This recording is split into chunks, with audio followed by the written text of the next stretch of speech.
you with the Moxie, it gives us a little diagram. This is 100% energy, this is 0. This is 50%. So what we see, we get a picture like this. So say this athlete starts at 80% and he goes down to 50%. So this athlete has a great delivery system, because he's got 80%, but he still has 50% energy left. So he's skating full out, and all of a sudden he can't use any more oxygen, any more energy. So he has a problem called utilization. He can't utilize all this energy just sitting there. It's like a gas tank in a truck. You still have half a tank, but you can't use it. The truck just stops. Another type of athlete is he starts at 50% and he can go all the way down to like 2%. But he has a problem with getting more. He only has 50% of that tank full. So if he's going on a 4-hour trip, he only has enough gas for two hours. So he has a supply problem. This is what limits this athlete. He can't get enough energy. And this athlete's got lots of energy, he just can't use it. The ideal athlete, he's got about 90% and he can go right down to 2%. Now this athlete, we have to look a little deeper into what is limiting him. So once we know that, we use this workout ladder. And very simple, we cover the whole body by doing pull-ups with squats. And the other exercise is push-ups and leg raises. The idea is we want to train as fresh as possible, quality training. So if I ask you to do 4 sets of 10 reps, the first set you might get maybe 9 or 10 very good reps, nice and clean, good technique. But set 2, the last 8, 9, 10 are shaking. You're struggling. Set 3, it's even worse. Set 4, you may get 4 or 5 good reps and the rest is not good. So what happens is, as soon as I start to shake, so if I'm going, there's no problem me pulling straight up and straight down, and I get to all of a sudden set 7 and I'm shaking my body and moving and trying to get up here. What's happening is I'm not using the main muscles. I'm using auxiliary muscles. Yes, we have to train those. Yes, we want to push you beyond to those muscles. But that's only once in a while. As much as you can in your sport, you want to use the muscles that are the biggest, the strongest, and made for that movement. And they have the coordination. So this training does that.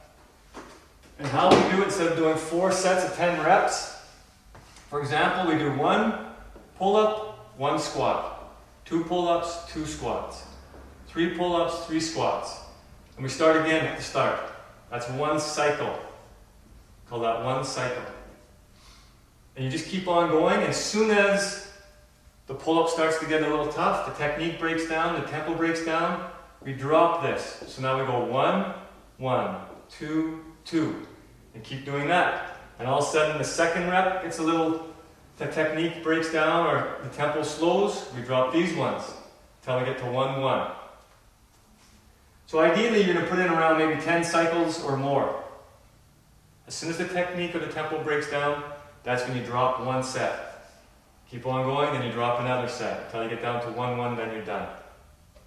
So we're always training as fresh as possible. Now, when you start, you have no idea if 1, 1, 2, 2, 3, 3 is equal. For me, I know I can do possibly 1, 2, 3 pull-ups, no problem, but the squats I can do a lot more.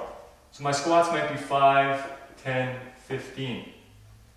After a few times doing the workout, you'll figure out what's really close. So I do this 1 cycle, then I get 2 cycles, then 3 cycles, then 4 cycles. Now all of a sudden, my pull-ups are getting in trouble. The technique's starting to break down. But my squats are good. So I still want to keep the 3 sets going. So I drop the 3 and make this 1. Now when the squats get in trouble, now I can drop both of them. Now I have 2 sets. And I go back to this. Now when this gets in trouble, but these are still good, I can drop this down to 1. As soon as this gets in trouble, I drop both those down and I finish off with 1 and 5.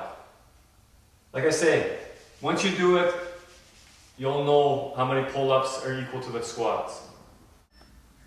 Okay. Okay, so now we have the pull-ups and squats. That's day 1. Day 2, we do the push-ups and leg raises. So here I have 1, 2, 3 for my pull-ups, 5, 10, 15 for my squats.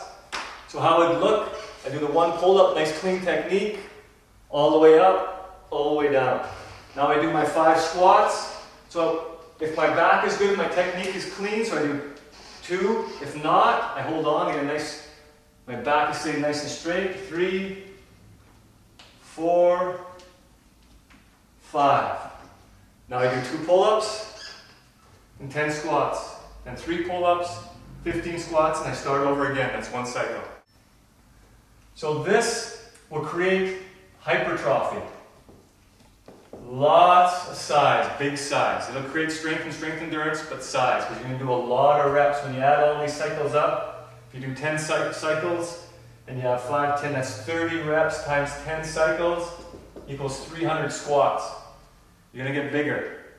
We do that. If you have a problem with delivery, we do 1. If you have a problem with utilization, that's what we're going to do next. So now we have to make more strength. So this is to build delivery. To build strength, we can do 2 things. We can add weight.